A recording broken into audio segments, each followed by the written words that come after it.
Good evening and welcome. So today we have a completely different genre. We have the pleasure of meeting Kris Ashok. Many of you know him from before. Well, he's going to talk about the food on your plate. Just a little introduction about him. Kris Ashok is the author of the best-selling book Masala Lab, The Science of Indian Cooking, where he blends traditional Indian culinary wisdom with the principles of science and experimentation. An electronics engineer by education and a technology leader by profession, Ashok is currently the Vice President and Head of AI Practice at TCS. Though not a trained chef, his childhood lessons in the kitchen with his mother and grandmother sparked a lifelong curiosity about food. A classically trained violinist and cellist, he also writes widely on science, culture, and cuisine. Based in Chennai, he brings a refreshing, humorous, and insightful take on the science behind everyday cooking. Welcome, Kris.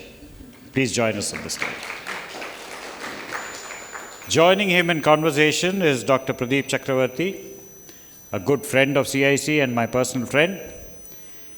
He is a graduate of the London School of Economics and JNU, holds a PhD in history on the role of temples in medieval Tamil Nadu.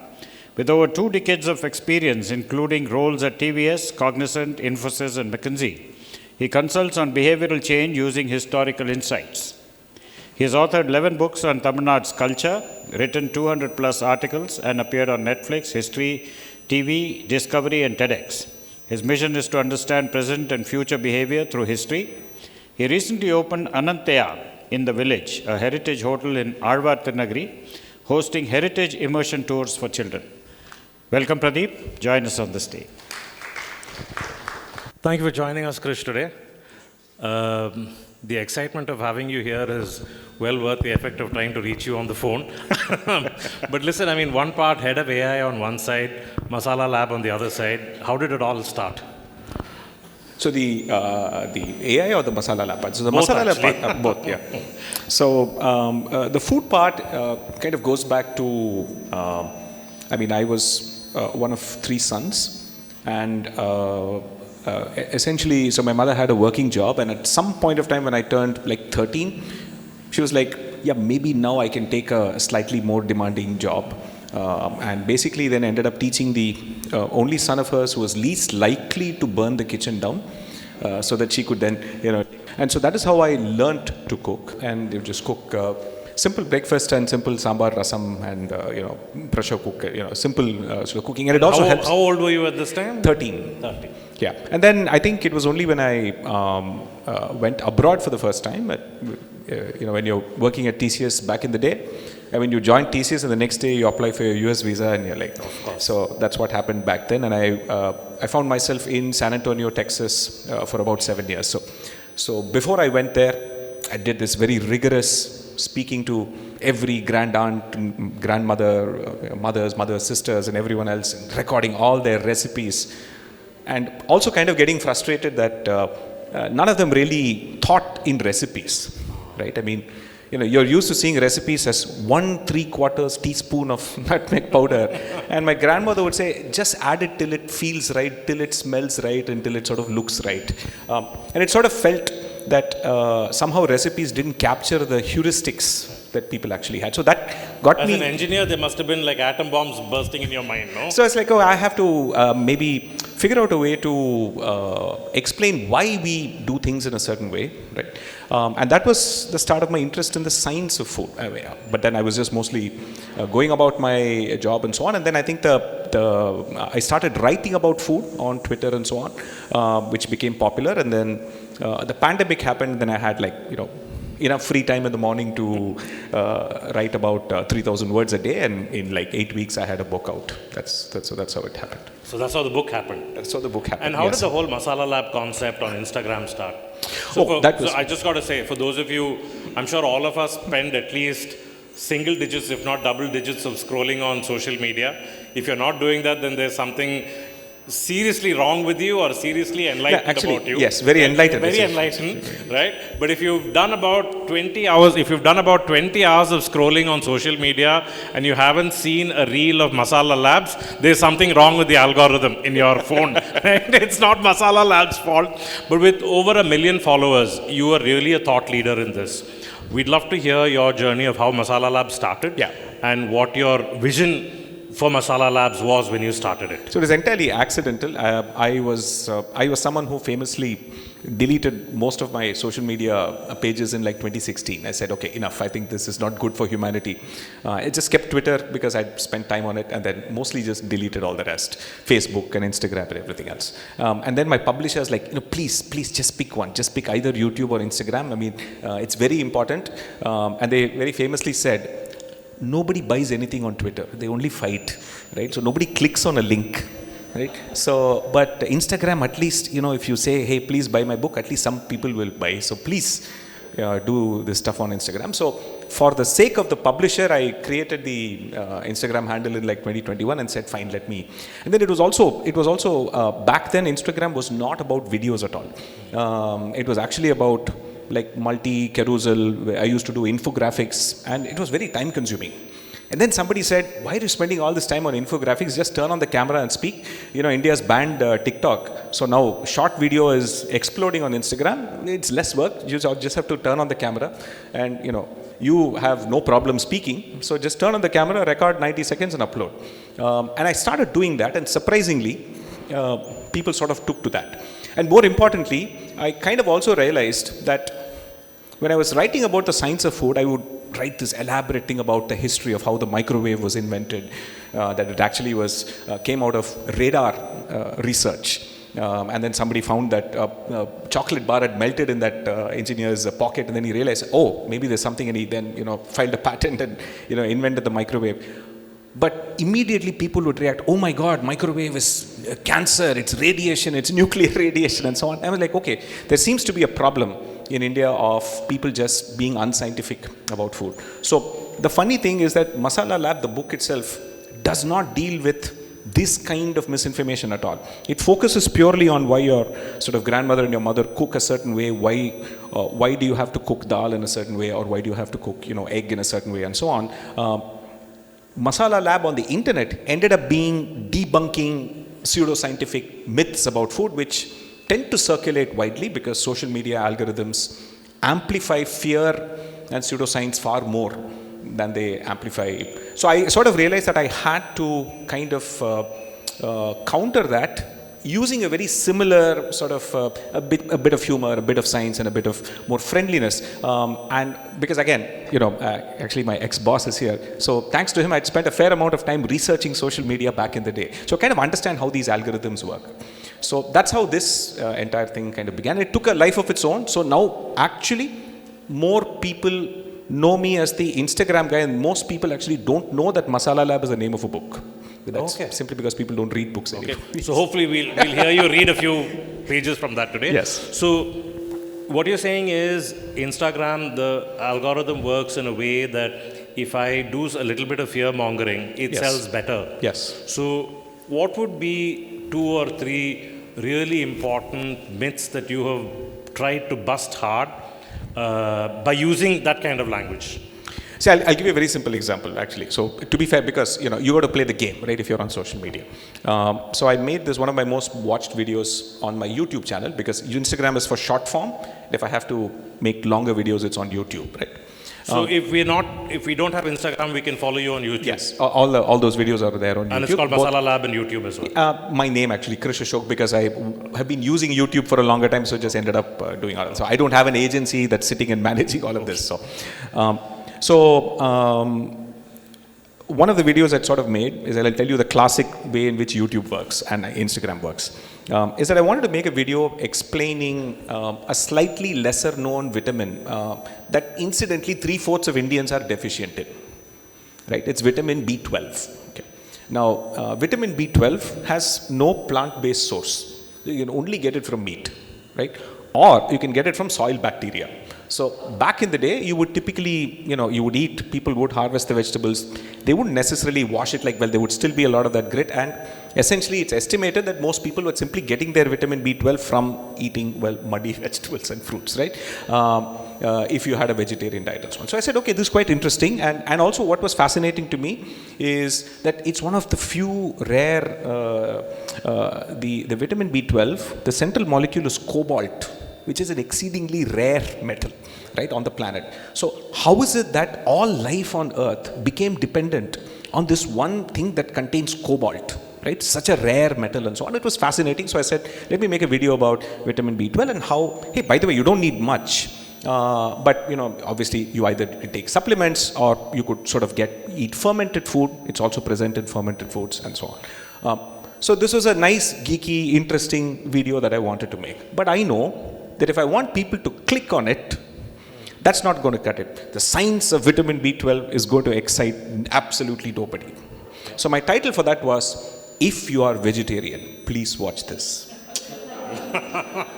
So that was the hook. But again, there is nothing in the video that kind of scares vegetarians into saying, oh my God, you're going to be crippled because you're not getting vitamin B12. But again, this is the nature of how social media works, right? That you have to sort of have a fear-based hook to get people in. So therefore, what people find is that there is you're not going to get any attention if you say microwaves are absolutely safe. Right? That's not a video that will get like 5 views. Microwave causes cancer will immediately get attention, right? And you can completely forget your high school science and forget that microwaves have less energy than visible light. They're actually, your cell phones use microwave, right? So they're not ionizing radiation. So they have no connection to cancer at all. And here's the funny thing. Vegetables steamed in the microwave lose fewer vitamin B and C than vegetables cooked on the stove.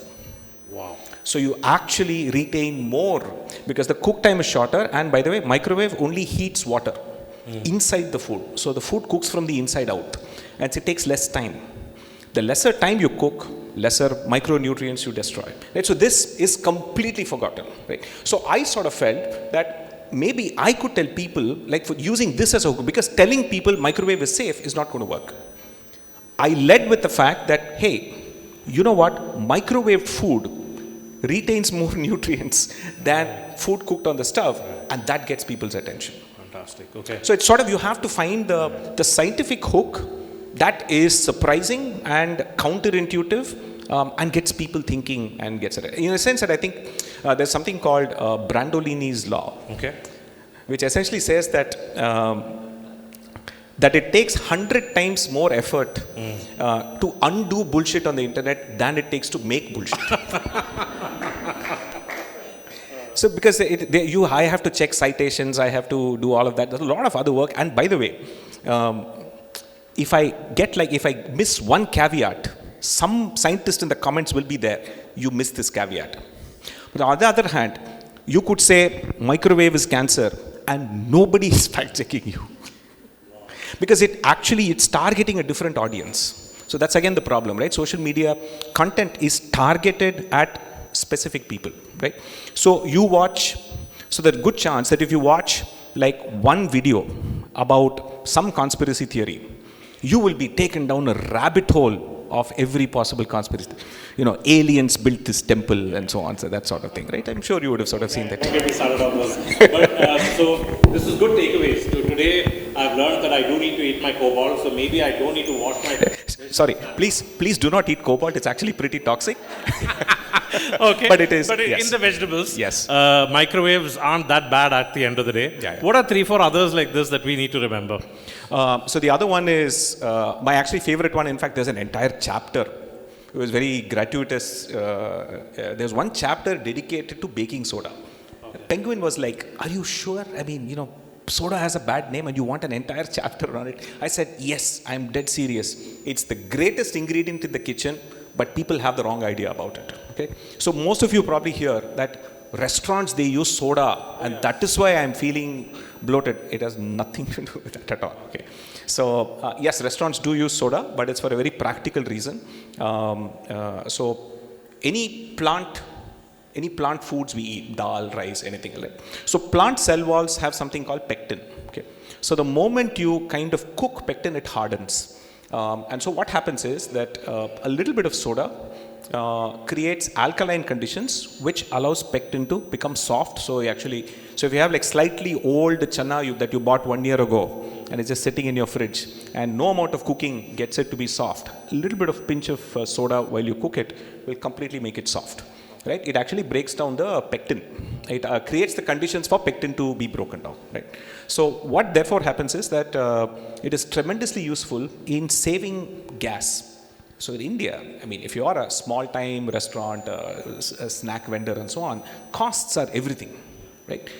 So for him, using a pinch of soda to make your dal and rice cook faster is an absolute essential thing that they have to do. Right? And it does no harm to your body at all. I mean, look, if there's too much soda, one, it will taste bad. Okay. And you might feel a little bit of discomfort, but it's just carbon dioxide. So nothing harmful is happening. Okay. So the other thing is that baking soda, incidentally, when you sort of go look at Achi Bhaji Masala or one of those other Bhaji Masala packets, right? What you will find is that they will actually use sodium bicarbonate as one of the ingredients because it accelerates the Maillard browning reaction. So basically when you deep fry anything, it becomes brown. So that's a series, yeah, it's golden brown, right? And it's one of the most famous reactions in food found by this French guy, Maillard, who had nothing to do with food at all. Okay. Incidentally, he was investigating what happens to proteins in the body when people are diabetic and there is sugar. Sugars and proteins react over a long period of time to cause aging and all manner of other things, and he was investigating that. It turns out that when you deep fry your food, the exact same thing has happened to proteins and sugar. So anything with proteins and sugars browns for the same reason that you also age. So it's a very beautiful, interesting, sort of poignant thing, right? But it's what adds flavor to food, right? So the Maillard reaction accelerates browning. So many times on the internet they'll tell you that if the recipe tells you that cook it for 3 minutes till the onion browns, you know that guy has not cooked at all. Because nobody can brown onion in 3 minutes. It's a painful long amount of time, and once it starts browning, in 10 seconds it will be black. Okay. So that's because it has to lose all the moisture only because the Maillard reaction happens at well above the boiling point of water. So that's why you cannot have anything brown when you like boil stuff. So it has to be in oil. It has to be above the boiling point of water. The onion is mostly water. It has to lose a lot of water, and at one point it will start browning and brown very quickly. Right? So the Maillard reaction, which causes the browning, with a little bit of baking soda, you can accelerate. So all your bhaji, pakoda mixes will have a little bit of that for that reason. Other thing, it's also a fantastic deodorizing agent. So if you like cook a lot of dishes and you place it in the fridge, you'll find that everything smells of that dish, right? So if you place something like pulao biryani, every next day, everything smells of biryani because those have very aromatic spices, which is very lot of volatile compounds and so on. You put a little bit of baking soda in a small open this thing, it'll absorb all the flavors. And then along with vinegar, it's a fantastic abrasive and a cleaning agent. Actually, so it is the single most useful ingredient. People should be having half a kg of baking soda in their kitchens. And if we're complaining about feeling too stuffed after a restaurant meal, it's probably because we ate too much. Yes. Yeah? Yes. And I think that's one more thing that I think it's one of your hobby horses on yes. What do I eat and how much do I eat? You get a lot of questions on this. Yes. So you could take about half an hour to talk about just that. Yes. So I think part of the big problem is that a lot of the food content on the internet and the advice you get, right, is fundamentally exploiting our laziness, which is that the single most important and the hardest thing to do in staying healthy is eating less food. That we will not do.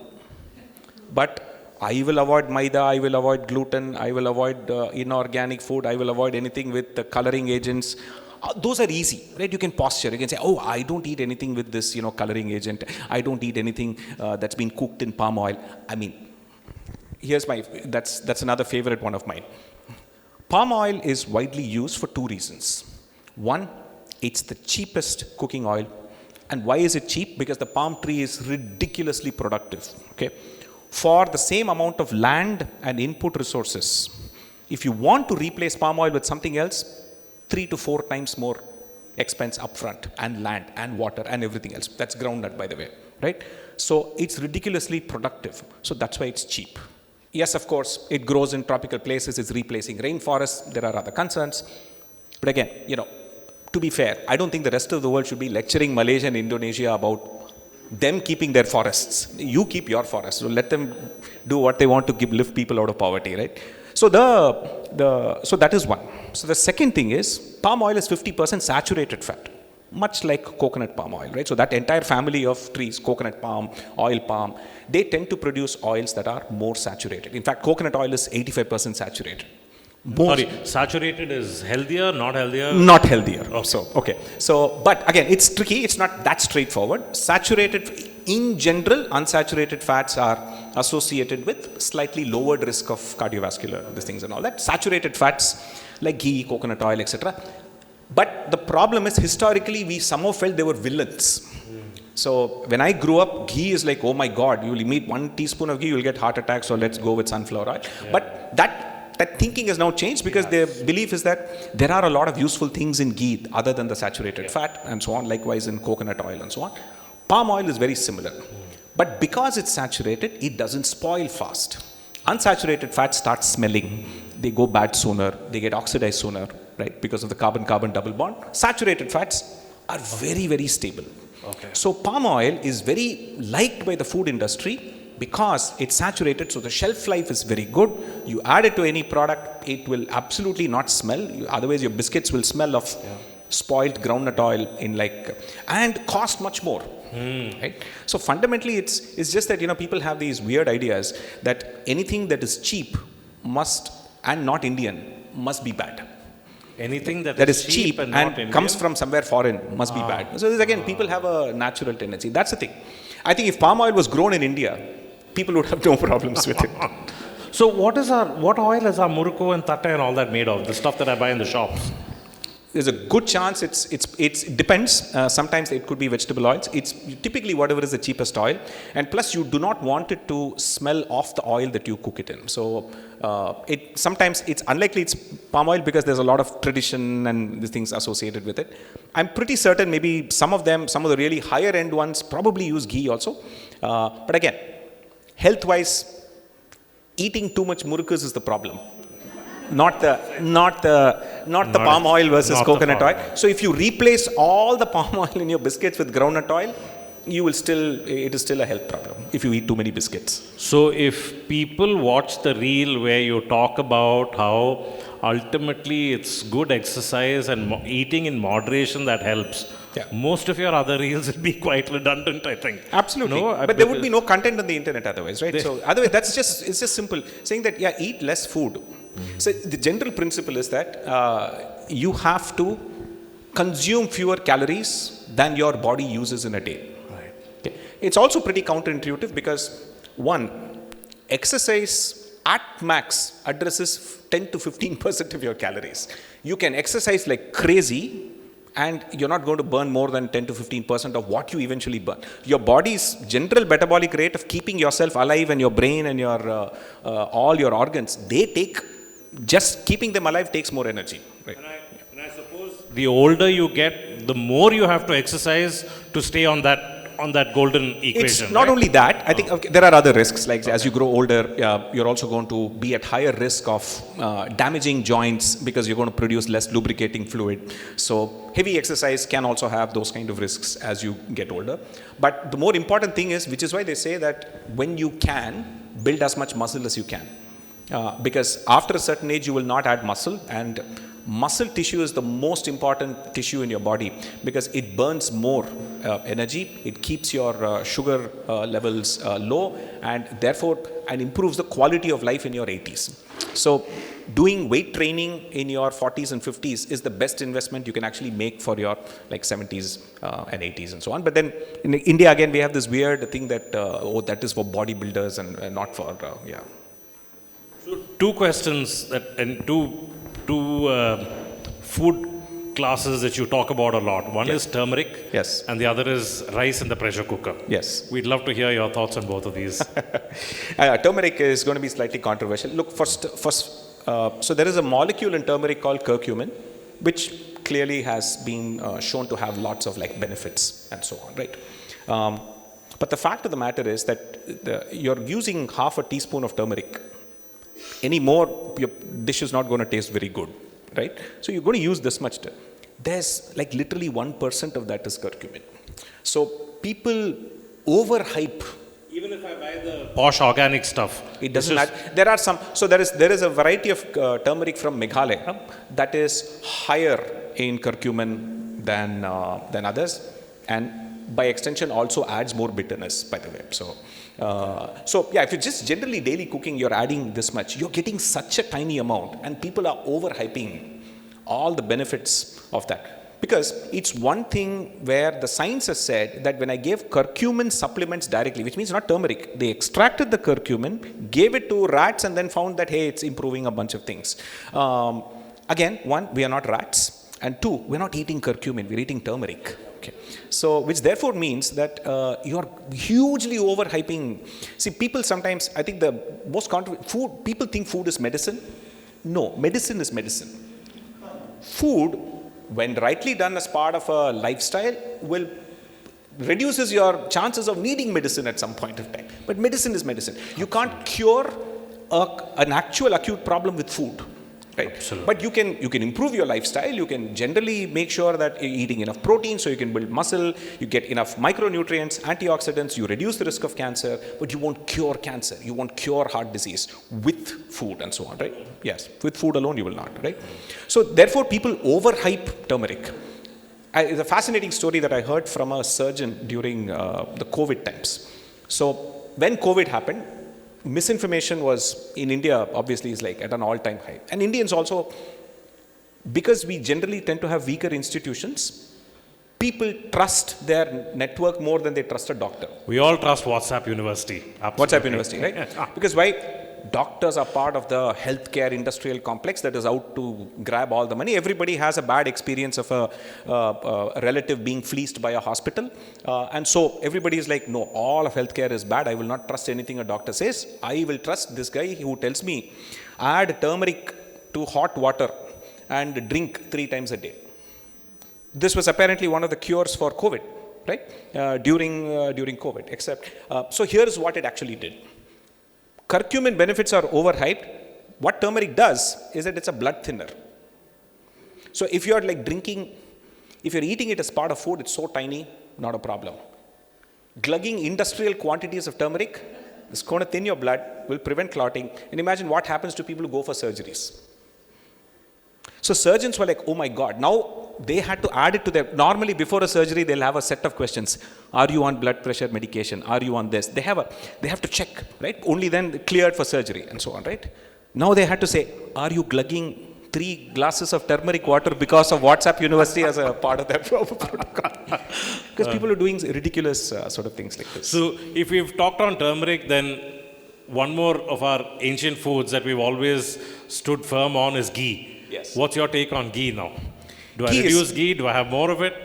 No, so as a general rule, see, there are the only few universal principles are eat as little food as possible, eat as many plants as possible, get as much protein as you possibly can, get as much fiber as you can without causing bloating and all that, reduce refined carbohydrates and reduce fats. And do a lot of exercise, right? Yeah. So reduce fats as much as possible. You need a certain amount of fats, but in general, here's an interesting thing. According to the American Heart Association, the recommended amount of fat in your diet is half a liter a month. A month? Yes. Okay? So that's, by the way, 1 tablespoon a day. So how many of us believe you're eating only 1 tablespoon a day? Every one of us is eating 3-4 times more, right? I mean, not only does the food have oil because that's what you start with, then you add ghee on top. So this counts the samosa that we had today and all that. Absolutely. That also has fat in it. No, your biscuits. Oh, biscuits also, yeah. Milk.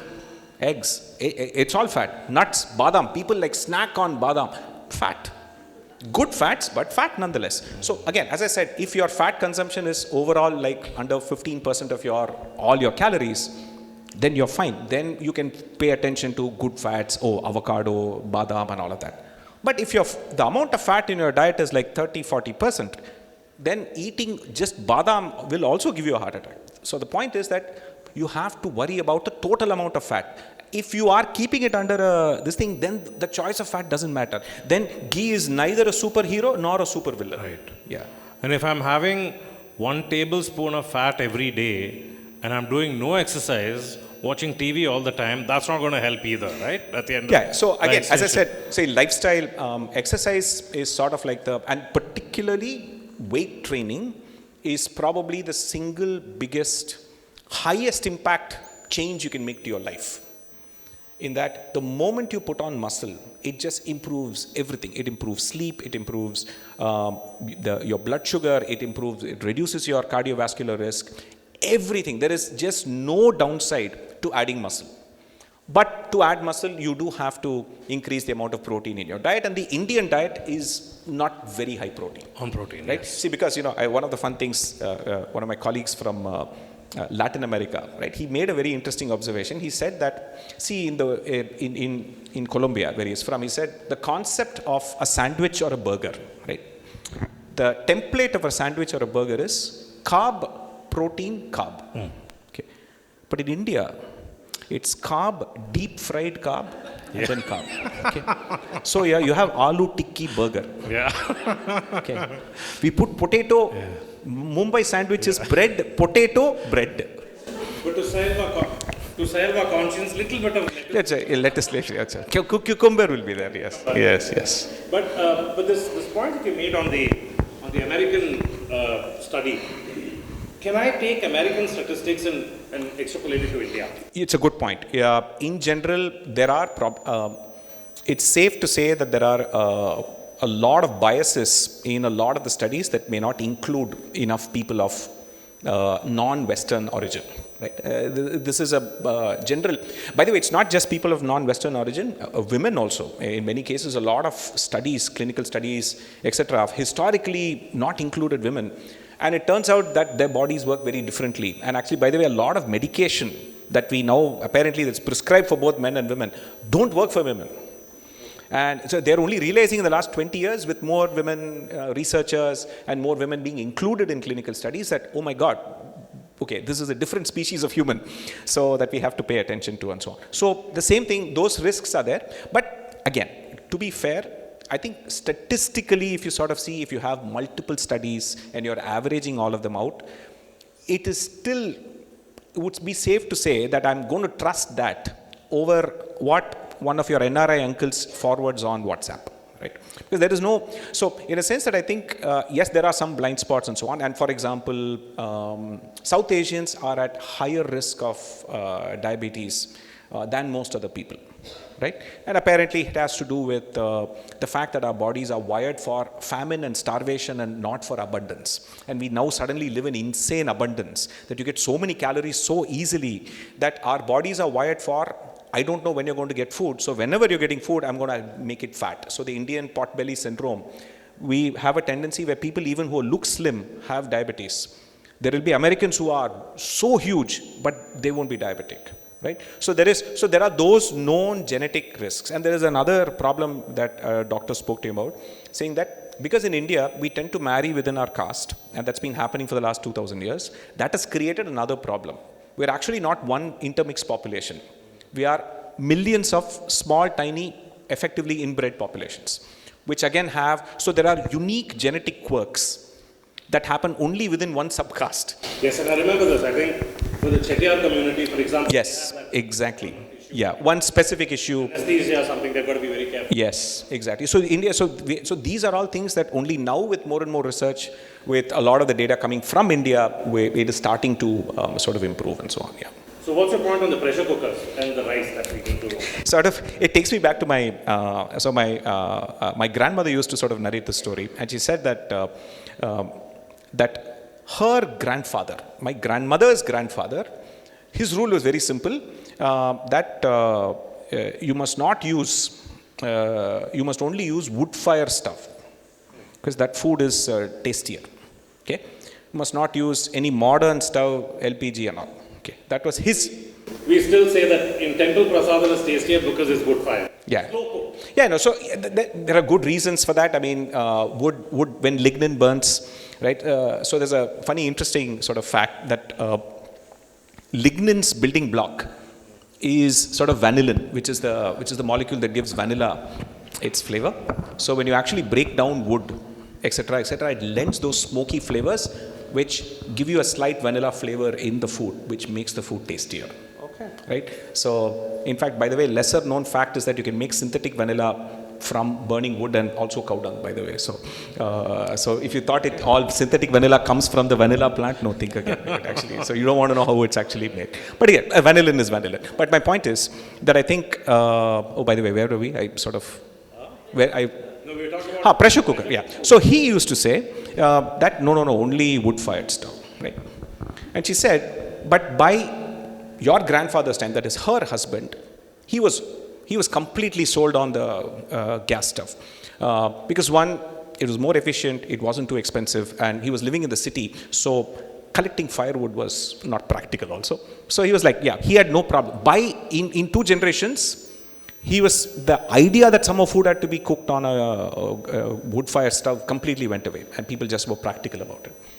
His idea was, I will not get you a mixie to make chutney. I need you to use the amikal and make that, because it has, yes, correct. So it's coarser. It actually releases more flavor molecules and so on. And the mixie is like high speed. It heats up the thing, so a lot of the volatiles dissipate. All fair enough. But again, right?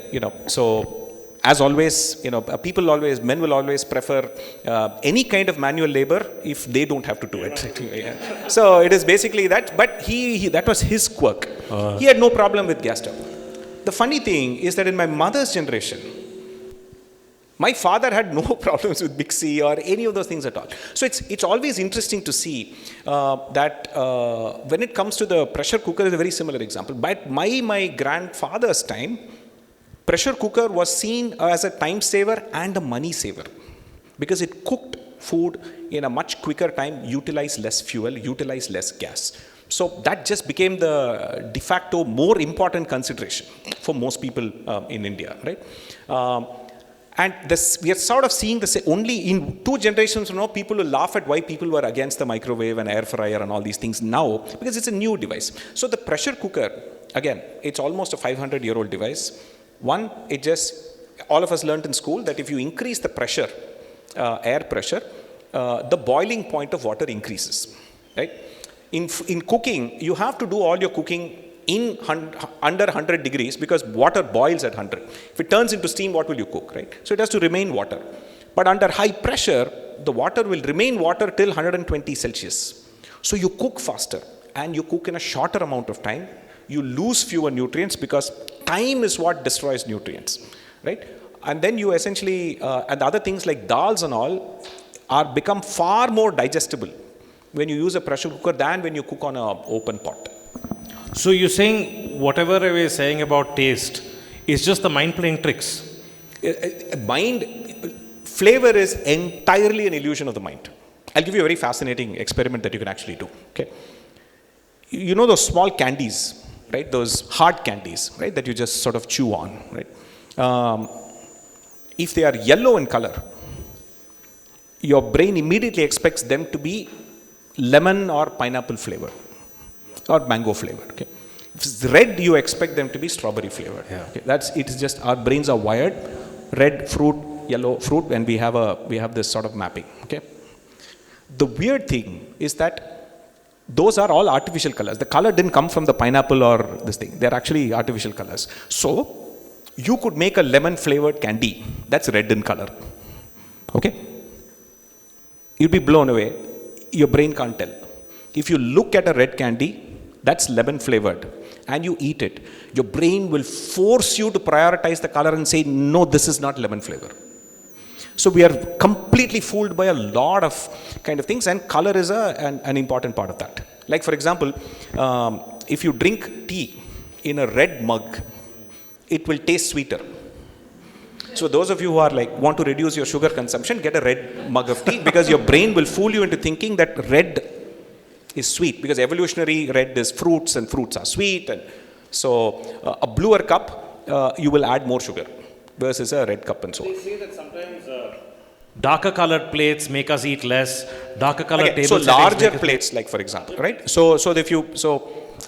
The reason why in the restaurant the buffet plate will be smaller than the a la carte plate because the restaurant wants you to eat less food at the buffet. And so if you have a smaller plate, people think that when they fill it, it feels a little bit full, and your overall consumption actually goes down, by the way. So whereas the a la carte plate, sometimes you want to eat less, ask them to give you a smaller plate. Actually, you can replace your home plates with slightly smaller plates. You will find that you will consume fewer calories. Much less. Yes, and by the way, a lot of your satiety signaling also requires very conscious attention. Your body to pay attention to the satiety signals. If you're watching Netflix while you're eating, which by the way many people do now, so you're going to skip those signals. Studies found that you eat 15% more calories on average if you're watching something while eating. So you're making a strong case for getting back to having conversations with people. Yeah, so in a sense that I think, see, conversations could be distracting also. Actually, so one of my granduncles used to say, complete silence. You finish eating and then no talking at the table. He used to have a rule. Right? Yeah. So yeah, that's probably a way to eat less. it'll also make you eat less because you want to just get through it quickly. So book designers tell me that yellow covers sell faster. Yeah. So I think it kind of connects up to a lot of. Yeah. So a lot of, I think, like graphic designers, we know that certain colors evoke certain emotions. Like for example, I think there are other weird things. Like for example, when you, they found that in the UK, when Manchester United wins on that day, the food tastes better and the food tastes sweeter. And when your team loses, even the same thing will taste bitter. So we use expressions like that left a bitter aftertaste because actually our brains flavor is entirely a figment of your imagination, right? And the other thing is that very little of it has to do with your tongue. Almost all of it has to do with your nose. So flavor is mostly smell. It's not taste.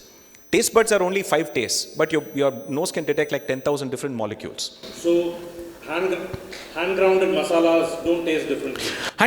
Hand ground has an effect of releasing more volatiles, which then you smell. Yes. And therefore you think it tastes better. Yeah, exactly. So that's why also a lot of things, for example, and there are 2 kinds of smell also, right? There's smell from the outside, and there is also smell once you break down the food with your teeth and your saliva, more volatiles are released. And you smell them what's called retronasally, meaning that when you breathe out is when you smell that, right? Most of our flavor perception happens that way, right? So when you go into a kitchen, you smell rasam, you smell pepper, saffron and all of that. That's from the outside. And then there's a completely different, richer set of aromas that come after you chew food, and it goes that way. And the best way to actually experience this is when you take foods that smell bad from the outside but smell amazing on the inside. To the most common examples, cheese and fish. From the outside, absolutely nasty. Okay? Trimethylamine is what you dominantly sort of smell. The moment you eat, there's a lot more other smaller molecules that are amazing aromas.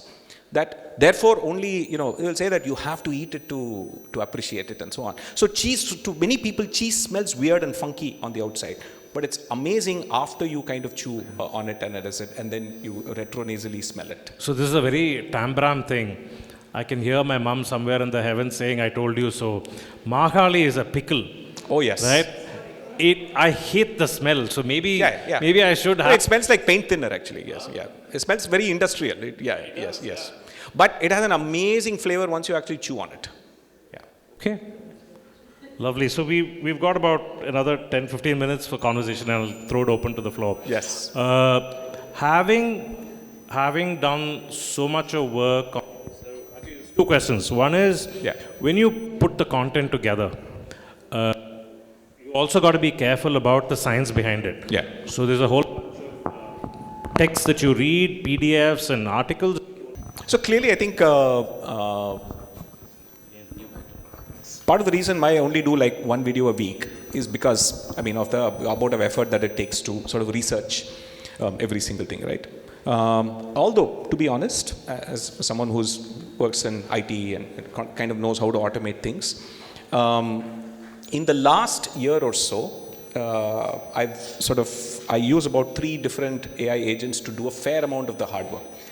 Historically, most people will hire a bunch of interns and pay them and say, you do research, you do script writing, you do video editing. I use AI instead of people. So basically there is one sort of AI agent powered by OpenAI whose job it is to only look at scientific papers. Okay. And give me a summary of the science for a given topic, like 5,000 words and so on. So the second agent is sort of powered by another AI model called Claude by Anthropic. It's very good at writing English. So what I have done is that I've given it the contents of my book, all the things that I've written, all my blog posts and everything else. So it is basically, it's good at writing sentences that sound like me, right? So my turn of phrase, my sort of humor, and so on. It still sometimes has an American bias, which I will then correct. Yeah. Right. So its job is to take that research output and then write a 500 word script or a 3,000 word script in my style. And then my job is to then come and take that first draft and then say, okay, what do I need to change? What do I need to make it more catchy, etc., etc. What other considerations I need to do? And then the last agent is Perplexity for fact checking. So after my final draft, its job is to test every single claim and it will give me a green, yes, borderline, and then green, Okay. like it will say that. Right, and then after that I just sort of record. So now the new workflows in the AI era are all very, very different, right? I mean, everyone can be like, 5-6 times more productive at these kinds of things, because you're using AI, yes. So with all this fame, I'm sure there's a flip side to it as well.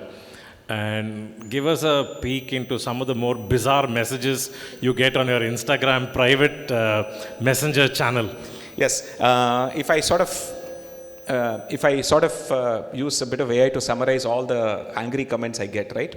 I am apparently paid by the food industry, paid by the pharma industry, paid by the microwave industry, paid by the air fryer industry, paid by the baking soda industry. I said, I didn't know baking soda makers had this much money to pay influencers and all that.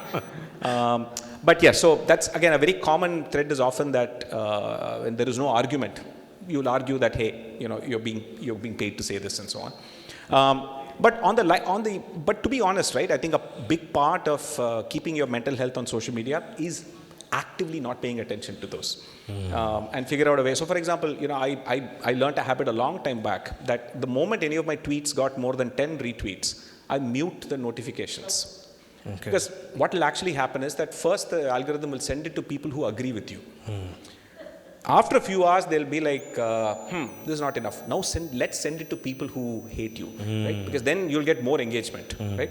So that's when you should not be on social media. Okay. Right? So generally, I tend to avoid the worst of these. Hit the gym at that point of time. Yeah. Okay. Exactly. By the way, just to sidetrack, you talked a lot about weights. Cardio also counts in that, no? It does. Again, it's the science on this is continuously emerging. In order to not complicate, any form of exercise is amazing, right? But in India, people tend to undercount or undervalue weight training. Okay. They somehow actively tend to prefer going for like a walk and so on.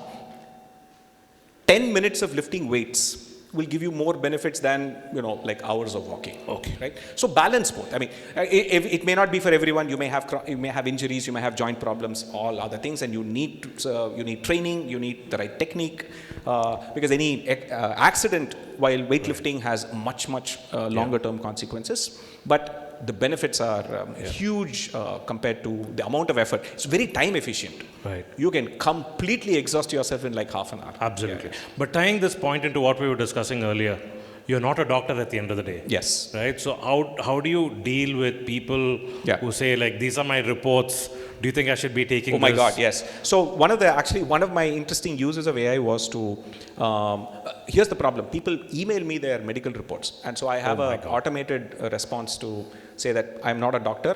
And I have a list of friends who are doctors. And their permission, I just basically say, please contact this person, right?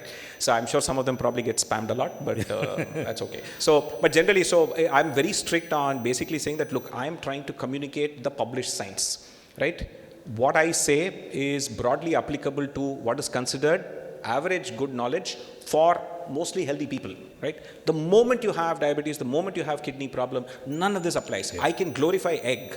But if you have a kidney problem and your doctor says you should go easy on high protein foods, that's the advice you should take, not random influencers, including me, right? So that, I think, a big part of my videos often is not medical advice, and that I wrote a script to automate that to respond to people and say, hey, please don't ask for medical advice on the internet.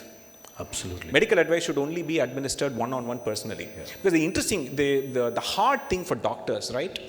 A lot of doctors' advice has to necessarily be one-on-one. It cannot be general gyan. It can't. They are trained to not generalize. Yeah. They have to look at you as an individual person and do that. So here's an interesting thing, right? Dr. Pal, who obviously is a good friend of mine, and he's invited me a few times on his podcast and so on. So he says that, look, the funny thing is, I can tell a patient who drinks 3 times a day, 3 times, say, a week, and say, why don't you just cut it down and you can do about 2 beers a week or something like that, right? But I can't tweet out that it's okay to eat 2 beers a week, because that would essentially mean that somebody who's an absolute alcoholic will use that as a justification to drink more, right? So a lot of what we would consider broadly sensible advice, doctors cannot even post on social media, because they have these, ICMR has all of these rules about what they can and what they cannot say, right? So this puts them at a tremendous disadvantage. Because the fear mongers can absolutely say whatever they want, right? But doctors cannot counter. So which therefore means that you need a public science communication sort of practice of people who are not physicians, who are willing to defend modern science, willing to defend medical science, and say, hey, this is the settled science and so on. And that, I think, is what is important to do. So it has to be done by people who are not doctors. So hopefully you won't have to use your spam filter today to answer questions on medical issues. But thank you for a fabulous conversation. I think we looked at... We traversed a very long list today. Yes. We looked at popular misconceptions. Yes. We also looked at how, at the end of the day, one big point that I took back was there is no substitute for eating less and exercising more. Yes. And how much ever you can. And with the caveat that all of this depends on your body. And it's, if you're in doubt, watch your reel, but check with your doctor. Right. So I think the long-term habits matter way more than short-term choices like this ingredient, that ingredient, this superfood, that superfood, and so on. Right? I think Bruce Lee said it, right? Long-term consistency always trumps short-term intensity. It's a famous quote, and it really, for food, that absolutely works. Meaning that it doesn't matter. I mean, you just eat what your grandmother ate. Once in a while, you are having a pizza at your office party. And there's some very interesting counter. There was a psychiatrist who actually told me that there's something called orthorexia, which is this crippling fear because you're just online all the time and you're forever afraid whether you're eating right.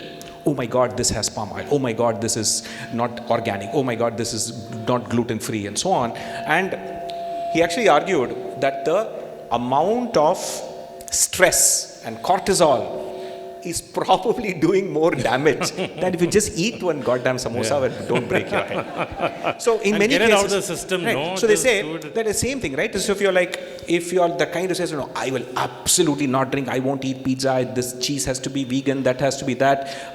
And in that sense, you don't go out to enjoy with your friends and your parties. The lack of human companionship and the associated stress and loneliness probably do more damage than that one slice of pizza. Right? Because life is multifactorial. Absolutely. Okay. These are, so one odd bad thing, one odd amazing super thing, none of those actually. So balance and moderation is what we need to look at.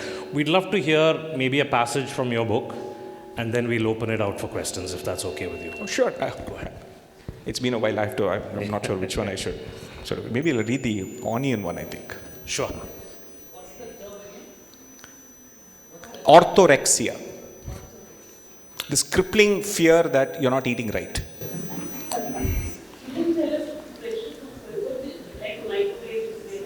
Absolutely. I did say it is better. It saves energy. Cooks, particularly for dals.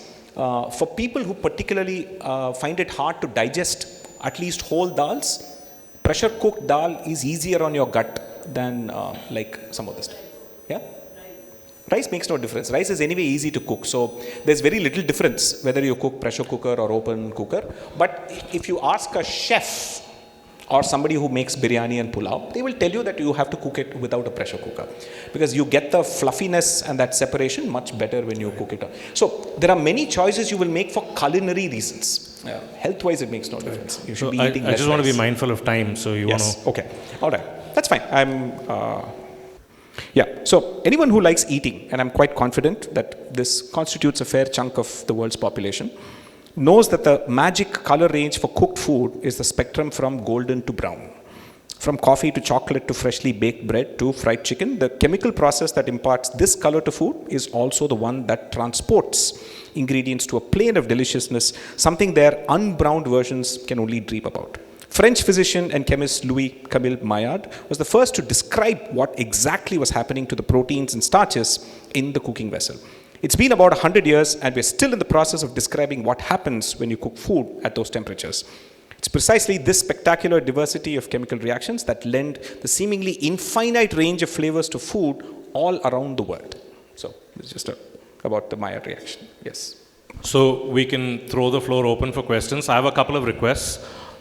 Please keep your questions short. Please don't give statements. We want him to answer more today. So keep the questions short, no statements, and let's have a rule of just one question per person, if that's okay. Yes. Yes, sir, you had your hand up. Yes. Is durian the same, the durian fruit is the same thing as what you said about cheese and the thing? Absolutely. And also how to increase the protein content on a mass scale of people in India to culturalize protein content and debug that. Yeah. So durian is a fantastic example of I think the biggest difference between the nastiness of the external smell versus the actual flavor once you're able to tolerate that. Okay. So the funny thing is that I think, I'm not sure it was Kipling, but it was somebody else who described the aroma of durian as spoilt garlic and old socks. So I don't know if any of you have smelled durian. Next time you smell it, you will remember old socks. Okay. So it is that bad. It's pungent. Typically sulfur-based molecules are very, very smelly, and it's the same thing, right?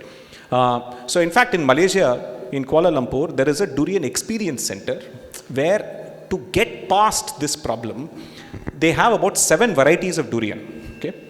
The first one is the least smelly. So they'll give you one out of that. They'll open one, they'll give that, you eat that. And you're like, okay, this is not so bad, right? Then by the time you get to the 7th durian, it'll be the smelliest, but you've got used to it now. So now you're actually able to appreciate the amazingly rich, almost custard-like flavor. It's like actually eating a fruit that's like caramel custard. The texture and all of that is literally like, it's like nature just cooked a perfect caramel custard for you, right? And that texture, and it's just amazing. So, but the difference in smells are just insane. So the point about protein, right, is I think first is about recognition that you're probably not getting enough protein in your diet. Second is common sense things like dal is not a source of protein. Dal is a source of carbohydrates that happens to have some protein. Most of the calories from dal come from carbohydrates.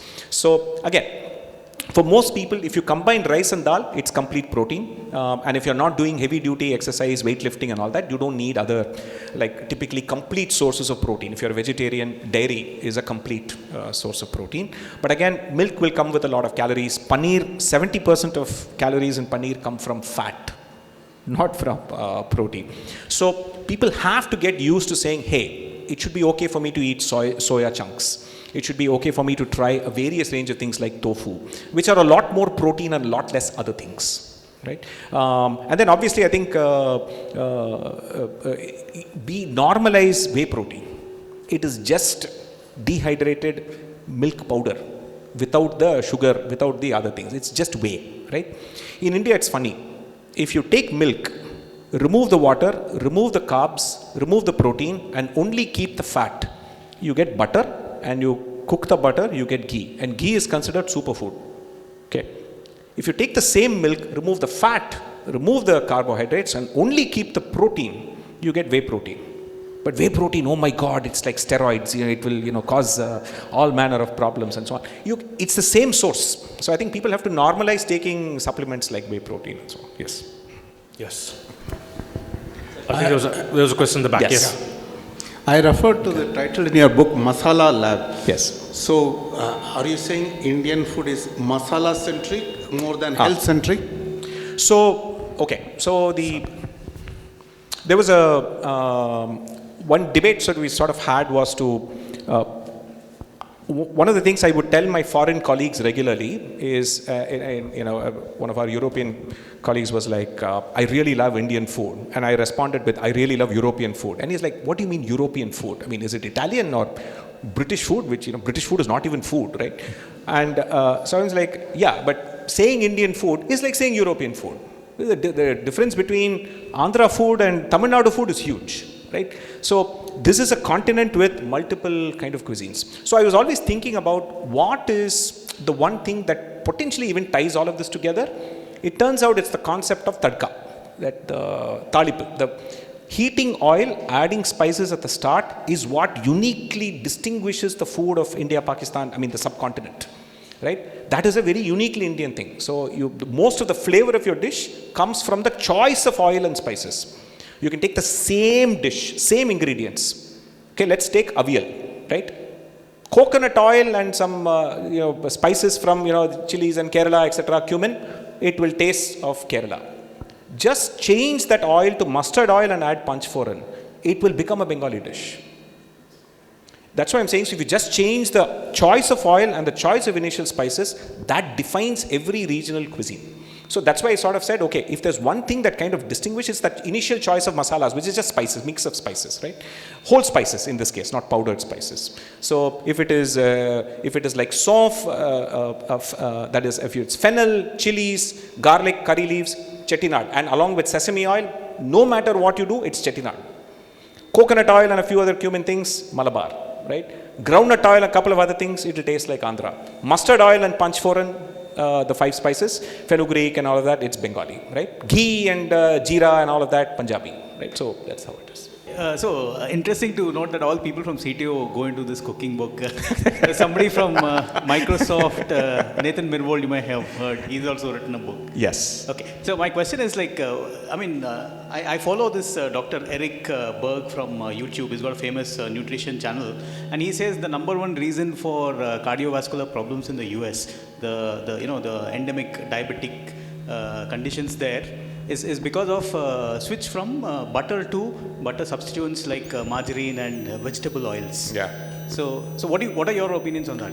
No, okay. So first is, okay. So one is that you will find enough doctors who are debunking Eric Berg, starting with the fact that he's not a doctor. He's a chiropractor, which is another form of this thing which regular medicine does not consider to be scientific, right? The second sort of this thing is that fats, consumption of fats, while yes, they can drive obesity in other ways, they're not directly related to diabetes in any meaningful sense, right? They're associated with heart disease and all of that. The fact that there is more obesity and more health problems in America is true. But the diagnosis is not well proven. The problem is that we don't know exactly what the reason is. Therefore, that leaves an open space for anyone to come up with theories. So that is a fundamental issue, right? See, the fact of the matter is the amount of calories people are consuming is going up. The amount of processed food that is available to people has gone up.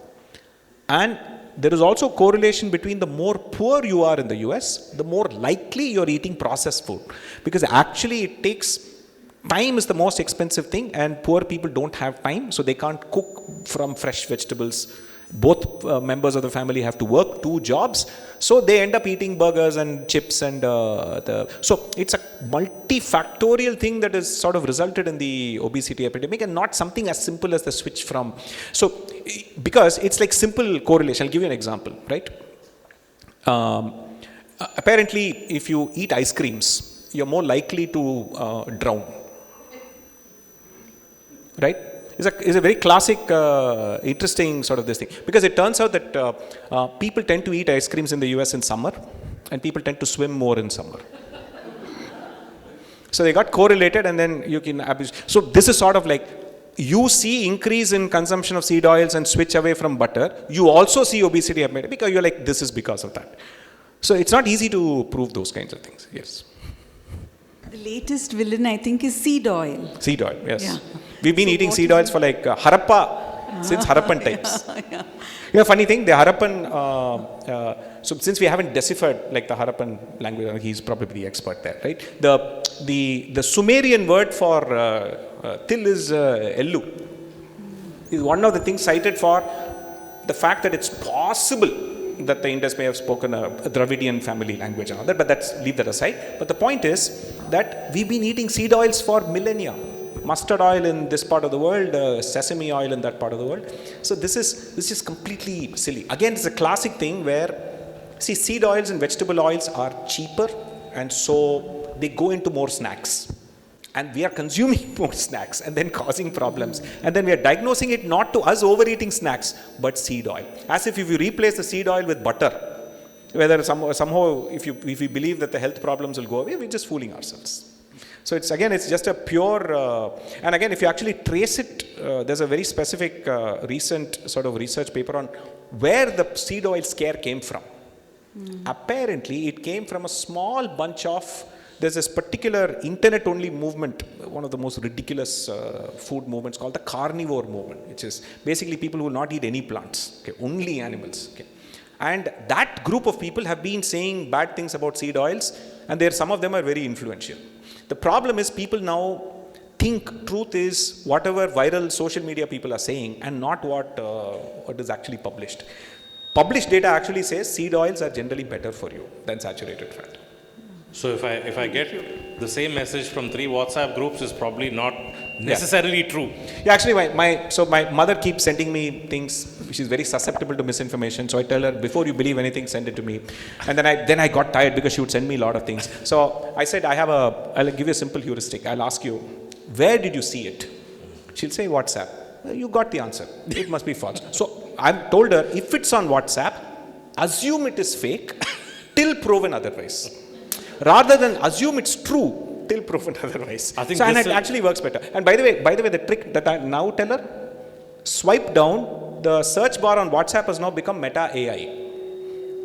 You can ask it. The AI model will 90% of the time give you the right answer.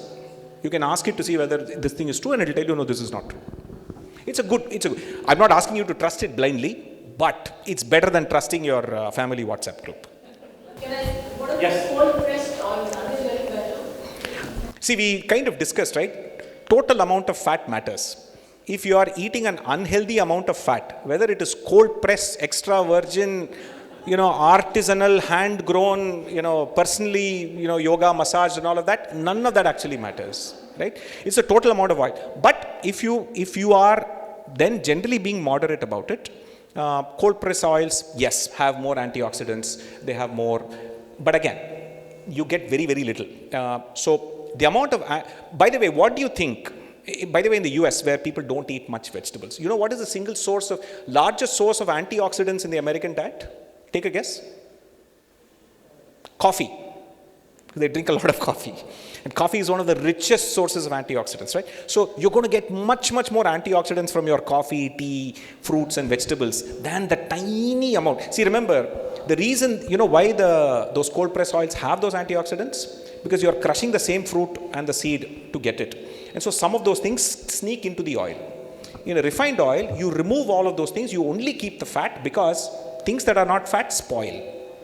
So when you keep it on the shelf, a cold press oil will go bad very quickly. So we invented refined oil because you want more people to have access to more oil that is also more shelf stable, right? So yes, but I think, if you can afford it, cold press oils for flavor and your daily day-to-day sorting is fine. I mean, it's marginal advantages at best, nothing like big and all of that, yes. And by extension of what you said, just because I have that and I don't go and do my weights, it doesn't help. Right. And or if you eat large amounts of oil, that is also going to cause you problem. In the front. Yeah. Okay, yes. What's one really exciting piece of information that you found while you were researching for Masala Lab, but it just didn't make it into the book? And also, you're obviously very passionate about food, so I'm sure you enjoy it a great deal as well. What's your favorite thing to eat in Chennai? Oh, favorite. Okay.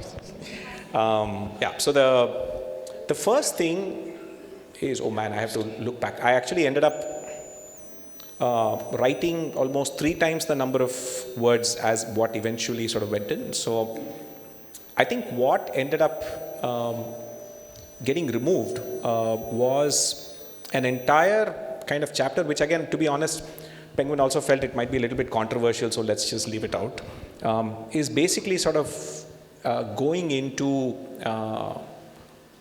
why a lot of the traditional eating practices that we have, right, in how they are informed by Ayurveda of kacha, pakka food, so only deep fried food is sold outside. If you sort of see Indian snacks, fast food, everything is deep fried. There's a history to it. Basically, it's a hot country, there's no fridge. Deep frying, again, absolutely keeps the food safe. You remove more water, right? So it's generally safer. So that's why your chaat, and all of that stuff is like, everything is like deep fried, right? So there was an entire sort of stretch on why some of those behaviors that you kind of choose. Like a lot of our traditional habits and rules about food all trace back to the fact that we didn't have a refrigerator. Okay. So, and that food would spoil fast. And so those common sense ideas made sense at a time when there was no refrigerator. But they felt probably a step too far if you kind of say you should not follow those rules and all that. But yeah, so that was one. I think my favorite thing to eat in Chennai, man, this is hard. Actually speaking, it is the Pulyodarai in Pathasarathi Triplicane.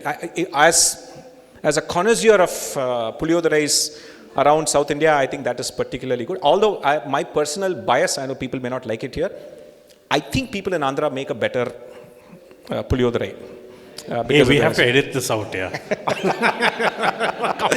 Yeah, yes. A little bit more range of flavors there and textures as well, yes. They also make a better Malaga bhaji, by the way. That's just no contest. Yes. Yeah, myth of having milk. What is that actually? Whether to have milk, drinking milk? This is an interesting question because let's consider a couple of things. Actually, about 70% of people in South India and East India are lactose intolerant as adults to varying degrees. It's not a binary. Whereas in the north and the west, 70% are lactose tolerant. This goes back to the genetic composition of India. The people with lactose tolerance genes kind of came in like 5,000 years ago.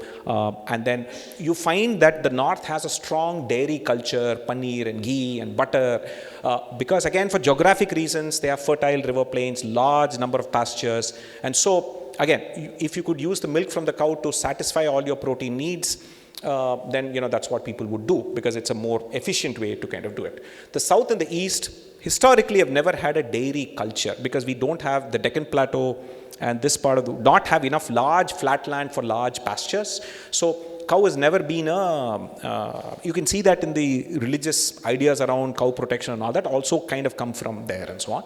So you find that therefore that lactose intolerance is default. By the way, if you go to Southeast Asia, most people are lactose intolerant, right? In East Asia, like Japan, China and all of that, most people will generally prefer soy milk over like dairy milk and so on. This again has to do with the fact that the amount of lactase your body is able to produce as you're an adult, it varies, right? Even within the south, you will have people who have some more northern genetics to be able to digest milk better as adults, right? So the reason why here we tend to prefer curd, which is fermented and which does not have the lactose, is more preferred here. And Bengal, you see how they make the sweets. They curdle the milk with acid and only get that's a protein and that chena, and then all the lactose is again drained off. So again, all the Bengali sweets are milk based but not lactose based, right?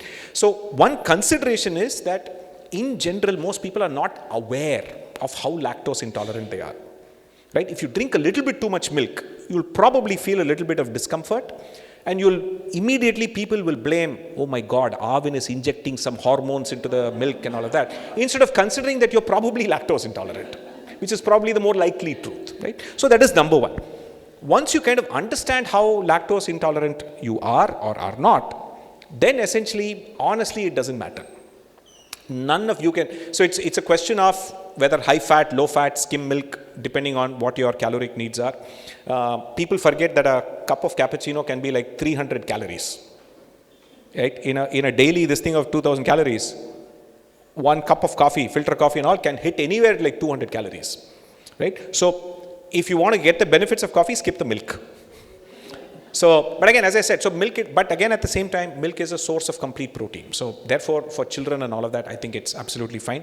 Studies have repeatedly said that children who consume milk in general tend to be taller, they tend to have better bones, and generally all health outcomes are better. But there are no such benefits for adults. So you don't need milk. But if you have other things like you are vegetarian and you don't have any other source of protein and you don't have enough calcium, then in that case, yes, absolutely go ahead with curd, fermented milk. I think it's absolutely fine. Yes. Yes. Namaste. Thanks for the opportunity. Enjoyed the conversation. So spoke about weight training. Is it okay to have simple sattvic food in moderation plus yoga? Is it okay? No, absolutely. See, I think there are tremendous benefits to having a very lean, simple, plant-heavy diet, and yoga has tremendous benefits in mental for mental health as well as obviously flexibility and all of that. But let's be honest, yoga will not build muscle. So to build muscle, you have to break muscle. To break muscle, you have to apply resistance. It's either you obviously, if you do running, you are going to do that with your legs, but when you do weight training, you're going to do that with all muscles all over your body. In India particularly, there is some mental block that somehow women must not use the gym, right? But it's one of the worst things, right? And they feel that, oh my God, I'll suddenly put on muscle. No, it's very hard to put on muscle, and without testosterone, which women do not have much of, it is nearly impossible for you to suddenly look like Arnold Schwarzenegger, which is what the fear seems to be, right? It's not going to happen. But you will put on muscle. It just won't be visible, but it will have tremendous kind of benefits. So even if it means some small light dumbbells and simple squats and all of that, I think in the gym that I go to, there is a 70-year-old woman that does deadlifting. She deadlifts twice her body weight. And by the way, you know why? Because women have stronger lower backs than men. Women can deadlift more as a percentage of body weight than men can. Men will break their back. So these are all tremendous, and because you have such strong lower backs, that's a fantastic exercise, a deadlift, right? It really exercises your entire body, and so on. Yes. Hi. So I've heard that some fruits and vegetables like inji, மாம்பழம், papaya இதெல்லாம் சாப்பிட்டா உடம்பு சூடேறும் சொல்லுவாங்க, and some foods like grapes, guava, watermelon, ராத்திரி especially if I eat them at night சளி பிடிச்சிரும் அப்படின்னு நான் கேட்டிருக்கேன். So what is going on there? Actually, since you asked some of the topics that I left out of Masala Lab, this hot and cold thing was also controversial, so I left it out. See, the people forget that it wasn't till the Robert Hooke and the microscope in I think the 16th or some century and so on, that we knew that life is made of cells. Before that, we didn't know life was made of cells, that the cell had a nucleus, it had a mitochondria, and these were the functions of it, right? But till the 18th century, we also didn't know the germ theory of disease, meaning that it is bacteria and virus and fungi and parasites that cause diseases, right? Because you needed a microscope to see them in the first place. It's only in the 20th century that we even knew about vitamins and enzymes and everything else. So as you might imagine, in the past, people had to come up with some theory to broadly explain the phenomena that they were seeing, right? That if I eat mangoes it is broadly hot. And they needed some way to communicate some ideas of how to eat moderately, how to balance, etc., etc. They would use hot and cold as sort of proxies for something else. Right? See, normally mangoes, for example, mangoes come from the same family of trees as poison ivy. So they produce this urushiol, which actually cause contact dermatitis. Right? So you get the pimples and all of that because of that one molecule. Right? But people didn't know urushiol existed. They will call it because it is sudu. Right? So the explanation is that they're reacting to the symptom and coming up with a theory, but it isn't till the 20th century that we know urushiol is what causes it, not some abstract notion of pseudo and all that. As a general rule, food doesn't affect the temperature of your body at all. The body has a homeostatic system which maintains temperature and pH very carefully. Right? So therefore, this hot and cold, all of that you can absolutely ignore if your general diet is like generally balanced. Right? We know what will happen if you eat a lot of mangoes. So yeah, just avoid that. Yes. I think this is the last question, maybe second last question that we take. Hi, my question is, I'll keep it short and sweet. Many people, I'll be open, I am not antagonizing or villainizing or blaming.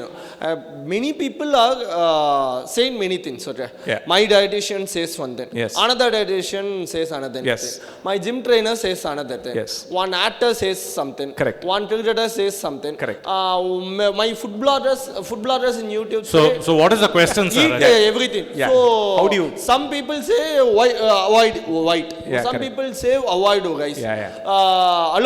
Allopathy says something. Ayurveda and Saying homeopathy something else. says something. Got it. So what is the ideal thing? So See, you're hitting upon a more important point, right? See, one is that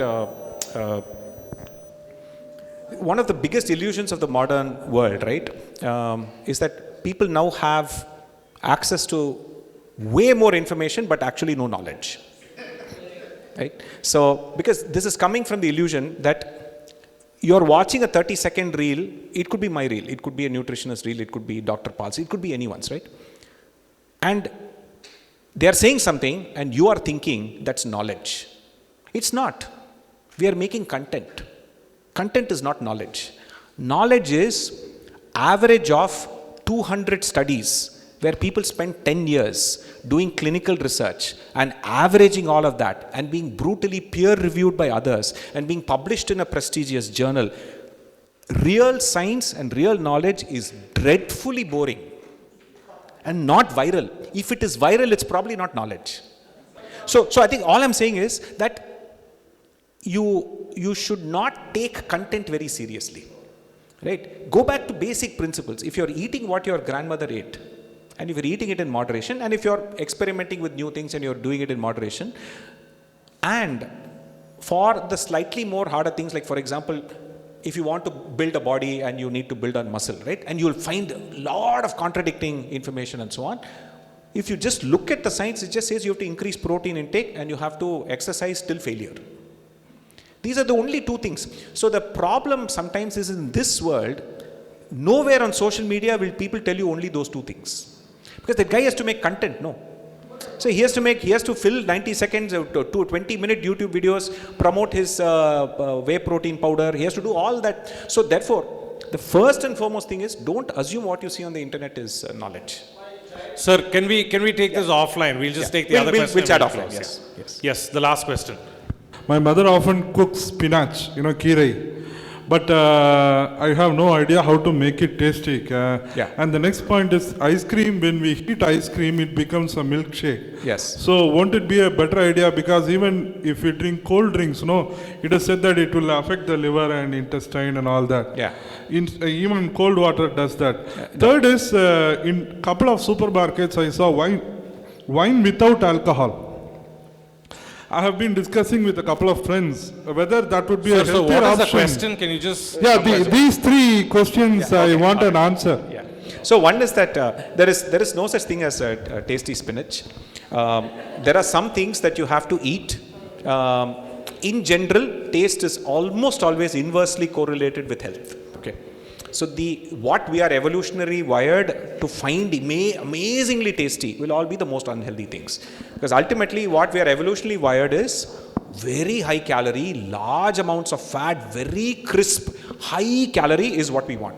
All of that is unhealthy. So leaves, on the other hand, are bitter. Many of those bitter compounds are actually very good for you. So there is just, so, but you can, like in my experience, palak paneer is a relatively tasty way to eat palak, but it's also a tremendously high calorie way to enjoy palak. You add a lot of fat and so on. But yeah, so there is actually no way to make spinach tasty and all that.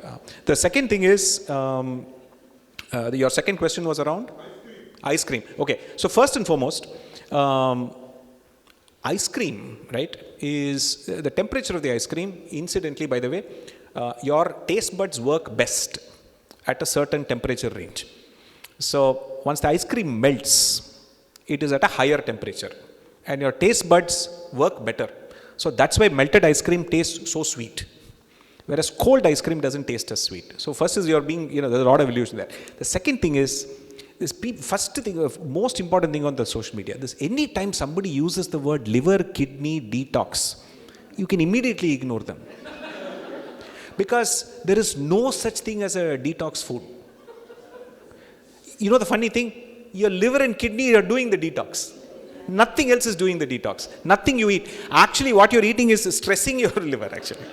So if you just go easy. So normally what people will say, no, you eat this kashayam, it will detox your liver. Okay? What will happen? They will eat the kashayam. But for the next 48 hours, they will also eat very little food. They'll just eat some curd rice. They'll eat something very mild.